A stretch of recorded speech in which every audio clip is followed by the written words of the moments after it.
The age we are living in today is often called the digital age or the information age.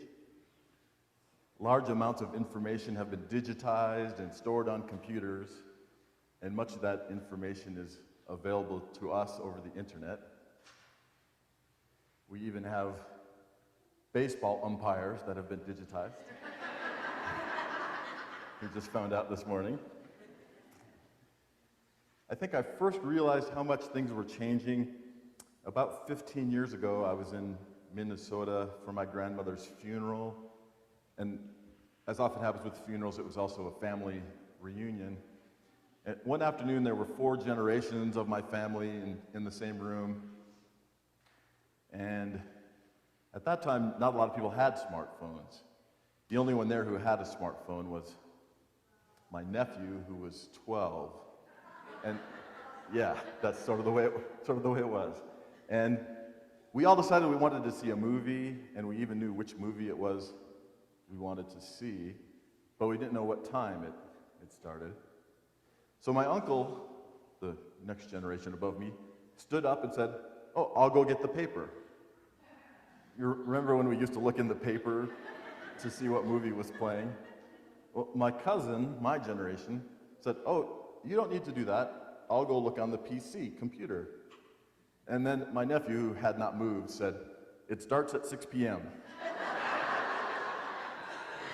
So that was kind of my realization that we were moving into the information age. Printed newspapers were on the decline, and smartphones were definitely on the rise.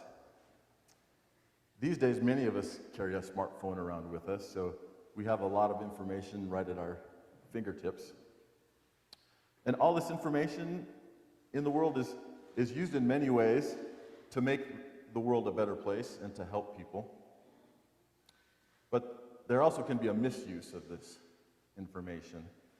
Our economy today is based not just on the control of money, but it's largely based on the control of information as well. And as such, misinformation can be used to control people and cause harm. Social media seems to amplify messages with, at the same time, minimizing personal interaction. This seems to be a recipe, sometimes for causing harm. Information about people is mostly a matter of the mind, while knowing another person in a relationship, especially as a friend, is a matter of mind and heart. And so today, with all this information and social media, we need probably more than ever both open minds and open hearts. Our lesson today from the Gospel of Luke is the very relatable story, the walk to Emmaus. The walk to Emmaus story is very relatable because it's all about relationships. It begins with 2 friends having an important conversation. It involves a road trip, and it involves friends sharing a meal together.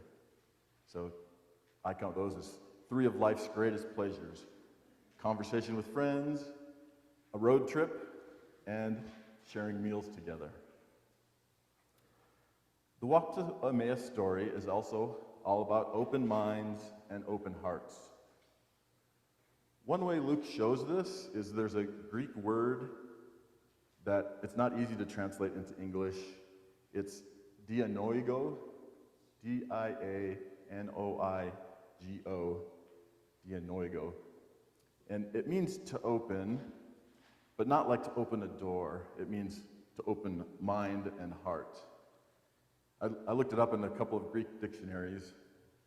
One dictionary said, Greek to English translations, it said, dianoigo means to open one's mind and heart to understanding.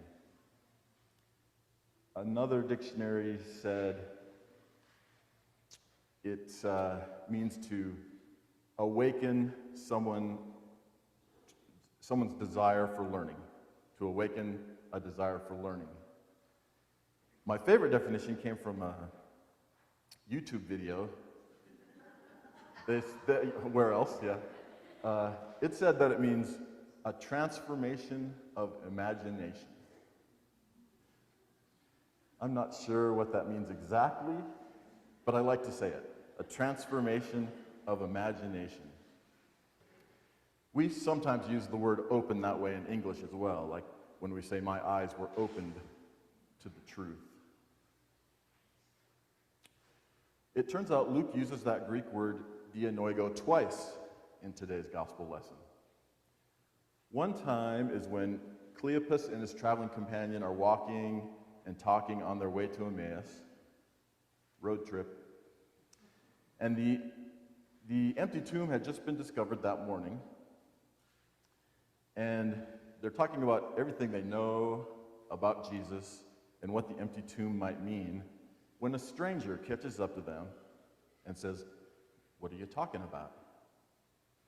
So this is brilliant storytelling by Luke, because Luke lets us know that the stranger is Jesus, but Cleopas and his friend don't know that it's Jesus.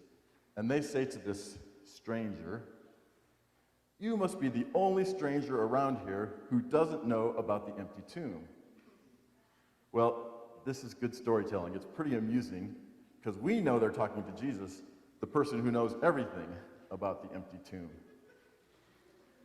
Then this stranger says to them, "Oh, you are both foolish and slow of heart." Notice that Jesus brings both mind and heart into the conversation here. You are both foolish and slow of heart.